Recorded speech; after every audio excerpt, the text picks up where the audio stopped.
Today something happened that really pissed me off. A famous influencer posted this on Twitter, and this was regarding the case which happened a few days ago when two guys were drunk and passed out in front of the traffic light, blocking a whole row of cars. And this influencer thought it was a good thing that he support these drunks who were passed out in the car. Listen, everyone has their right to their own opinion. You can say whatever you want. But when you're an influencer, when you have people listening to you, millions of Malaysians listening to you, please be more responsible with your words. Please be more responsible with the tweets you tweet out. Have some integrity. But instead of arguing with him over Twitter, invoking the inner keyboard warrior inside me, I decided to do something better. I decided to educate. So, let's get educating. Alcohol affects every part of your body from top to bottom. All your inner organs get affected by alcohol. But what I'm going to focus on today is what happens to your brain, your central nervous system. So what happens when we drink alcohol? So when we drink first, it's going to go into our stomach, where about 20% of the alcohol we drink will get absorbed. And this depends largely on whether there's food or no food in your stomach as well. If you have food in your stomach, it's going to get absorbed slower. And if you have no food, it's going to be absorbed faster, and it's going to be pushed to the small intestine much faster, where the rest of the 80% of the alcohol get absorbed. When it gets absorbed, I mean it gets into the bloodstream, and when it goes to the bloodstream, it goes to the heart, and the heart pumps it all over the body. Now, alcohol can dissolve easily in fat and in water, so there's something called a blood-brain barrier. Our brain always tries to protect itself from unwanted stuff from our body, but alcohol can pass through that. There are a lot of things affecting how fast you'll be affected by alcohol. For example, your gender, your age, your height, your weight, your general health, whether you had food or not, how much alcohol you drank, and whether or not you're on any prescription drugs or not. So all this will affect how fast the alcohol starts affecting your central nervous system, meaning your brain and your spinal cord. And it is pretty fast, because even after the first sip, you can easily start feeling lightheaded already. This is because alcohol affects the neurons in our brain. Neurons are like the highways in our brain where electric impulses, literally electricity, moves through. So the faster they go, meaning the faster you can think, the faster you make decisions. What alcohol does is it slows these neurons down. So everything becomes sluggish, everything becomes much slower. This includes your emotion, your judgment, your balance, your memory, your speech, and your anger. Keep in mind, those who are under 25, your brain is still developing until you're 20 to 25 years old. So if you're drinking too much at this age, it's going to cause some irreversible damage, which is going to affect you throughout your life. So let's talk about which part of brain gets affected by alcohol. So we'll start off with the cerebral cortex. This is the part which controls your senses and your ability to inhibit yourself. This is the part of the brains which tells you it's a very bad idea to flash a policeman. So when you drink alcohol, all this gets suppressed. This is why you see people, once they drink, they become more talkative. They seem to appear more self-confident. They are less socially inhibited. They can talk to anyone, anyhow. And when this part of the brain gets affected, your ability to make good judgments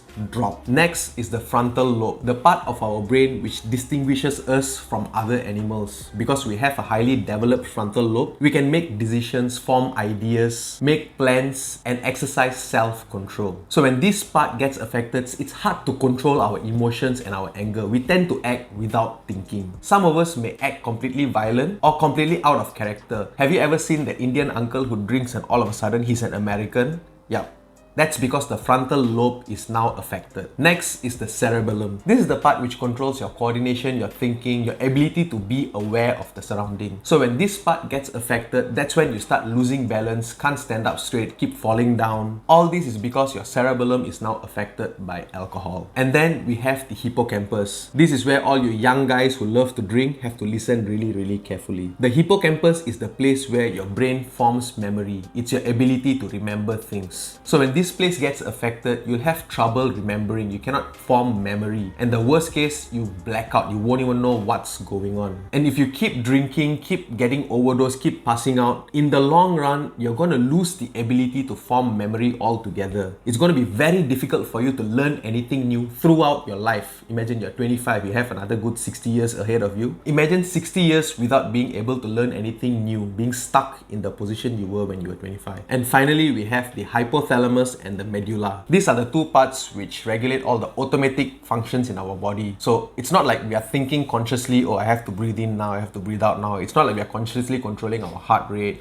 how tight our blood vessels is. All this is controlled by the medulla and the hypothalamus. So when this place get affected, your blood pressure stood up. You start feeling hungry constantly. You start feeling thirsty constantly. You constantly have the urge to pee. And the medulla is the part which controls your heartbeat and your temperature. So if you're drinking too much, your body temperature is going to drop. This is especially important if you're from a cold country. This could lead to hypothermia, which is a very bad condition, which means your body's temperature is lower than what it's supposed to be. For a healthy human being, our body can manage about 0.5 ounces of alcohol per hour. That means 1 can of beer, 1 shot of whiskey, or 1 glass of wine per hour. If you're going more than that, your body can't keep up with the amount of alcohol which is coming in. That's when the alcohol stops getting metabolized and it's going to be spread all over your body. That's what causes all the symptoms I just told you about. I'm not saying drinking alcohol is wrong. It's fine. It's your decision you want to drink. But do it responsibly. Don't drink and drive and pass out in front of a traffic light and cause trouble for everyone else around you. And if you are an influencer, please stop supporting these people just for likes and shares, and please say something useful. If you found this video to be valuable, if you learned anything at all from this video, please do share this with your friends and family. Spread the knowledge. And more importantly, spread the awareness. If you haven't subscribed to our channel yet, go ahead and smash that subscribe button right there, and please do click the bell icon, because YouTube's algorithm is changing all the time and we want to make sure our videos come and reach you. And until the next informative video in anything you do, please do your best and be the best version of yourself. Bye-bye.